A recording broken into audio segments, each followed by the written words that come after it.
우리는 지난 시간에 야곱을 통하여 하나님의 말씀을 들었습니다. 야곱은 성공한 듯 보였지만 그의 가슴 속에 늘 근심, 걱정, 불안, 염려, 초조, 두려움, 큰 바위돌처럼 그의 가슴을 짓누르고 있었습니다. 그의 생애는 끊임없이 해결되지 않은 문제가 있었기 때문입니다.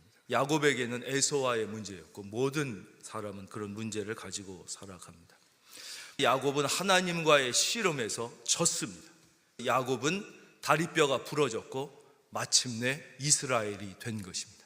하나님은 우리에게 분명하게 말씀해 주셨지요. 하나님과 싸워서 지면 이스라엘이 되는 것입니다. 그러나 이기면 그대로 야곱입니다. 여러분, 오늘 이 시간 다시 한번 하나님 앞에 항복하는 시간이 되시기를 바랍니다. 져야 이스라엘이 되는 것입니다. 이기면 인생의 해가 떠오르지 않는 것입니다. 인생의 어두움의 그림자가 그대로 있는 것입니다. 야곱이 하나님 앞에 지지 않았을 땐 그대로 야곱입니다. 야곱의 이름의 뜻이 무엇입니까? 발 뒤꿈치를 잡은 자. 지면은 속상해서 못 사는 사람을 말하는 것입니다. 남보다 못하면 속상해서 못 사는 사람입니다. 모든 현대인들은 다 야곱입니다.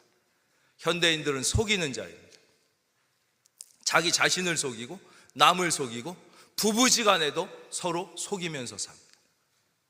자식은 부모에게 자신의 속마음을 속이고 부모는 자식에게 자기의 속마음을 속입니다. 야곱은 속이는 자였습니다. 그러니까 늘 불안합니다. 마음이 편하지 않습니다. 무언가 쫓기며 삽니다. 그러나 야곱이 하나님 앞에 패배했을 때 그는 운명이 바뀐 것이죠. 그는 이스라엘이 되었습니다. 마침내 그의 인생에 태양이 떠올랐고 그는 다리를 절었지만, 이게 아주 중요한 거예요. 예수 믿으면 다리를 절어야 되는 것입니다. 여러분, 예수 믿고 다리를 절지 않으려고 그러면 안 되는 것입니다. 여러분, 예수 믿으면 반드시 포기하는 게 있어야 되는 것입니다.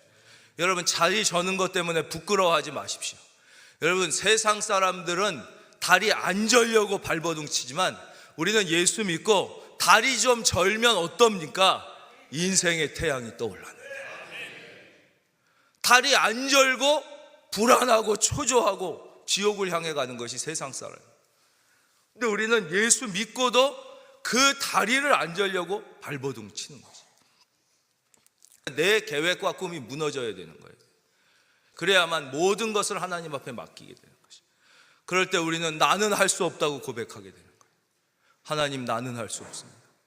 자녀도 하나님이 축복해 주셔야 키울 수 있는 것이고, 하나님이 축복해 주셔야 사업도 할 수 있는 것이고, 내 건강도 하나님이 지켜 주셔야 건강해 줄 수 있는 거예요. 내가 운동하고 약 먹는다고 건강해지는 게 아니라는 거예요.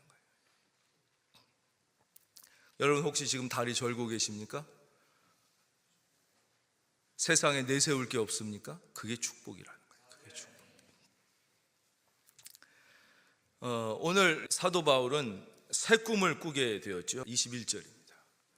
이 일이 있은 후에 바울이 마게도냐와 아가야를 거쳐 예루살렘에 가기로 작정하여 이르되 내가 거기 갔다가 후에 로마도 보여 마음속에 새로운 꿈을 꾸게 됐습니다. 새로운 희망이 솟아올랐습니다. 근데 문제는 현실은 그렇지 않았다는 것이죠. 이것이 늘 우리의 문제입니다. 나의 생각과 현실이 너무 다르다는 것입니다. 예수님을 믿었는데 나의 기대와 현실이 너무 다르다는 것이죠. 그건 우리뿐만 아니라 사도 바울도 똑같았습니다.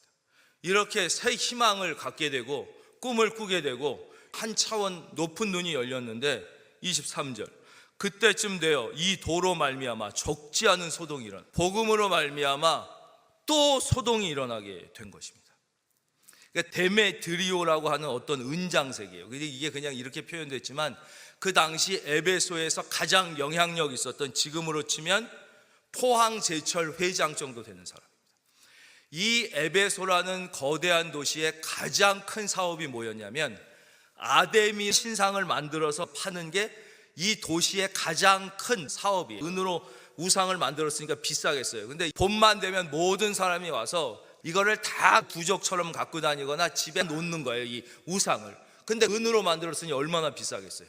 이것을 만들어 파는 게 이 사람의 비즈니스였단 말이에요. 엄청난 사업을 하는데 사도 바울이 사람의 손으로 만든 것은 다 우상이다. 그러니까 자기 사업이 다 망하게 된 것이죠. 그래가지고 사람들을 모으고 선동하고 사도 바울을 도와서 복음 사역을 하던 두 사람을 잡아다가 막 괴롭히려고 그러고, 꿈과 현실이 너무 다른 것입니다. 그래서 우울증에 걸리게 되는 것이죠. 2020년에 세계 3대 질병으로 어느 의학자는 우울증을 꼽았습니다. 1위 암, 제일 큰 질병이 암. 두 번째 무서운 질병이 혈관 질환, 뇌혈관 질환과 심혈관. 세 번째가 우울증이라는 것입니다. 대한민국도 매일 자살로 45명이 죽는다는 것입니다. 그렇게 자살이 어마어마한데, 이 자살하는 사람의 75에서 80%가 우울증이라는 거예요. 현대인들은 자기도 모르는 사이에 우울증이 왔다가 지나간다는 거예요. 이상하게 내가 요즘 삶에 의욕이 없고 기도도 안 되고 말씀도 안 들리고 마음이 우울했다 그러면 나도 모르는 사이에 잠깐 우울증이 왔다 갔을 수 있다는 거예요. 저는 예전에는 예수 믿는 사람이 우울증 걸린다는 게 이게 말이 되냐, 이건 믿음이 없다는 것이다. 예수를 믿으면 어떻게 우울증이 올 수 있냐, 이렇게 생각을 했습니다. 그런데 그 생각은 틀린 생각이었어요. 성경에 보면 엘리야라는 위대한 믿음의 사람도 심각한 우울증에 걸린 사실을 우리는 발견할 수 있습니다. 능력의 종이었지만 이분조차도 자살을 생각하게 되는 거예요. 이 엘리야가 자살을 생각할 정도니까 우리 같은 사람이 예수 믿어도 우울증에 걸린다는 것은 어쩌면 너무나 당연할 수 있는 것이죠. 아주 악독한 이세벨이 내가 너를 죽이겠다, 내일 해가 뜨기 전에 저놈을 반드시 잡아 죽이겠다 그러면서 명령을 내려요. 그 얘기를 듣자 엘리야가 낙심하게 됩니다. 우울증이 걸리게 됩니다. 그리고는 하나님 앞에 와서 이렇게 얘기합니다. 하나님, 제가 살아서 뭐합니까? 저 여자 마음 하나 못 바꾸는 내가 살아서 뭐합니까? 나 이제 죽고 싶습니다. 나 좀 죽여주십시오. 엘리야가 로뎀나무 밑에 가서 자기를 죽여달라고 하나님 앞에 얘기하는 거죠. 그때 하나님이 우울증을 치료해 주십니다. 우울증을 어떻게 치료하느냐? 힘을 내라, 다시 일어서라, 이런 말 하면 안 되는 거예요. 지금 힘이 없어서 쓰러져 있는 사람 보고 힘을 내라 그러면 어떡하나? 우리도 주변에 가족 중에 누가 우울증이 왔다 그러면 뭐 용기를 내, 뭐 기도하면 돼. 지금 기도가 안 돼가지고 우울증이 온 거예요. 예. 그런데 기도하면 된다고. 찬송이 안 돼서 지금 누워 있는데 찬송하라 그러면 찬송이 되겠냐고요. 그건 우울증이 아니지. 용기를 내. 지금 용기가 다 빠져나갔으니까 우울증이란 말이에요. 그런 말을 하면 안 돼요. 그게 안 되니까 우울증이에요. 안 되니까. 하나님이 그런 얘기 안 하십니다. 아주 조용하게 가서 맛있는 먹을 거를 주십니다. 먹어라. 먹을 거. 그래서 주변 가족 중에 누가 우울증이 오면 무조건 먹여야 되는 것입니다. 좋은 거, 맛있는 걸, 죽 중에서도 전복죽 이런 걸, 비싼 죽을 먹이는 거예요. 그 다음에 뭐예요? 두 번째, 운동을 시킵니다. 운동해라. 하나님이 엘리야에게 처음에 먹이시고 그 다음에 운동시키셔. 그 다음에 조용하게 태풍, 바람, 능력 가운데 전혀 나타나시지 않고 세미하게 말씀하시면서 다시 엘리야를 이제 능력의 종으로 회복시키시는 게, 우리도 그렇게 해야 된다는 거예요. 사도 바울은 이런 과정을 끊임없이 겪으면서 다시 하늘의 문을 열고 어마어마한 주의 능력과 이 축복을 경험하게 되는 것입니다. 오늘은 말씀 제목이 인생의 닫힌 문을 여는 열쇠예요. 이 비결을 이제 알려드리려고 그래요. 이거 하나만 딱 붙잡고 가시면 되는 것이죠. 우리가 예수 믿고도 현실과 나의 기대가 너무 다를 때 이런 순간적인 우울증이 올 수 있는데 계속 그러면 안 되잖아요. 우리가 어떻게 이 인생의 닫힌 문, 하늘의 축복의 문을 열 수 있느냐? 그럼 이 문은 또 왜 닫혔느냐 하는 거예요. 왜 닫혔? 이걸 알아봐야 된다는 거예요. 이제 이 문을 여는 방법이 있어요. 이걸 열려고 부르짖고 아무리 두려워도 그 하늘의 문, 축복의 문은 열리지 않습니다. 절대 안 열립니다. 인간이 아무리 애를 쓰고 통성기도를 5,000일을 해도 그 문은 열리지 않아요. 언제 열리느냐? 하나님 앞에 감사하는 순간 그 문은 열리게 되는 것이에요. 문은 감사할 때 열리는. 그래서 성경은 뭐라고 말씀하세요? 너희가 감사함으로 그 문에 들어가며 찬송함으로 그 궁정에 들어. 그러니까 문이 열리는 길은 딱 하나예요. 감사할 때만 열려요. 그럼 문은 언제 닫혀요? 원망 불평할 때 문은 닫히는 거예요. 아니 목사님, 하나님은 우리를 그렇게 사랑하신다는데 원망 불평한다고 닫고 감사한다고? 사랑하시기 때문에 그런 거예요. 여러분, 가족의 마음의 문을 여는 법을 가르쳐 드리겠습니다. 오늘부터 당장 집에 가셔서 사랑하는 아내한테 하루에 한 번씩 감사하다고 말해 보십시오. 당신이 내 아내라서 너무나 감사하다. 당신이랑 결혼한 것은 내 인생 최고의 축복이다. 난 당신 볼 때마다 너무나 감사하다고. 아내 마음의 문이 확 열려.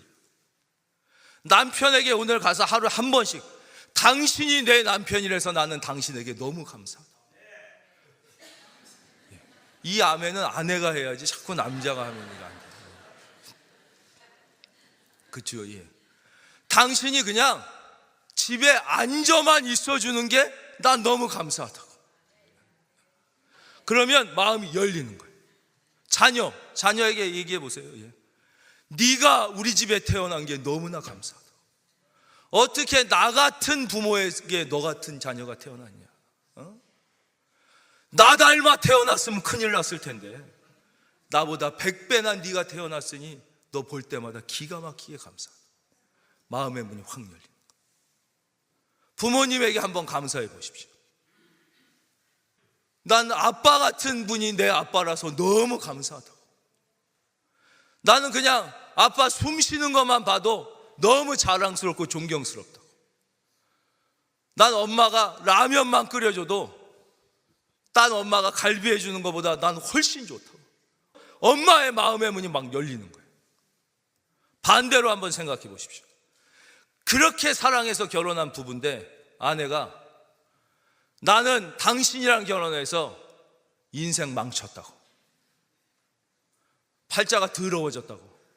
무능해가지고 나랑 우리 애는 이렇게 쫄쫄 고생한다고. 남편의 마음의 문이 딱 닫히는 거예요. 그 다음부터 끝나요. 아내한테 한번 해보십시오. 당신이랑 결혼해서 내 팔자가 꼬였다고. 내가 그전엔 잘 나간, 내가 총각때 이러지 않았는데 당신이랑 결혼하자마자 이상하게 일이 꼬이기 시작하더니 내 팔자가 더러워져서 하는 일마다 안 되고. 한번 해보십시오. 당장 아내의 마음의 문이 팍 닫히죠. 부모에게 한번 해보십시오. 나 해준 게 뭐 있냐고. 달랑 나놓기만 하고 뭐 해줬냐고. 부모의 마음이 딱 닫히는 거예요. 근데 우리가 하나님의 혹시 이런 마음을 가지고 지금까지 살았다면 여러분 안에 회개의 영이 새롭게 되기를 바랍니다. 축복의 문이 닫히는 거예요. 그래서 성경에 보면 6일 동안은 열심히 일해야 되지만 안식일은 반드시 하나님이 쉬라고. 왜냐? 우리를 하나님이 그렇게 만드셨어요. 쉬게 만드셨어요. 그래서 안 쉬면 고장나는 거예요. 공부도 마찬가지예요. 잠깐은 안 쉬고 공부하는 게 시험을 잘 볼 것 같지만 인생은 마라톤이에요. 절대 그렇지 않습니다. 6일 공부했으면 7일째는 공부를 안 하고 쉬어야 계속해서 잘할 수 있게 하나님이 이 머리를 만든 거예요. 근데 쉬지 말아야 되는 게 딱 하나 있어요. 그게 바로 감사예요. 감사. 그래서 사도 바울이 데살로니가전서 2장에서 이렇게 고백합니다.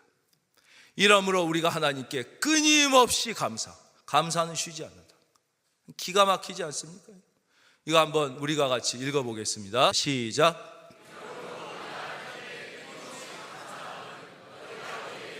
하나님의 말씀을 받을 때에 사람의 말로 받지 아니하고 하나님의 말씀으로 받음이니 진실로 그러하도다. 이 말씀이 또한 너희 믿는 자 가운데서 역사하느니라. 아멘.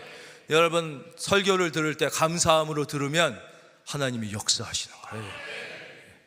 제가 설교하는 게 아니에요. 제가 설교하고 여러분이 설교를 듣는다고 생각하시기가 쉬운데, 물론 그럴 수도 있지만 꼭 그런 건 아닙니다. 제가 부족하지만 말씀을 준비하고 기도를 드리고 올라와서 말씀을 전하면 제가 생각지도 못할 성령께서 말씀하시는 걸 경험하게 되는 거예요. 그래서 저도 성령이 말씀하시는 걸 늘 여기서 듣는 거예요. 저도 저에게 설교하는 거예요. 저는 뭐 설교를 하고 여러분은 들으라 그런 게 아니에요. 하나님의 말씀. 그래서 여기서 말씀하시잖아요. 한 번 더 볼까요? 데살로니가 전서 2장 13절. 우리에게 들은 바 하나님의 말씀을 받을 때에 사람의 말로 받지 아니하고 하나님의 말씀. 똑같은 설교를 사람의 말로 받을 수도 있는 거죠. 그러나 하나님의 말씀으로 받으면 어떤 일이 일어나느냐? 진실로 그러하도다. 이 말씀이 또한 너희 믿는 자 가운데서 역사하느니라.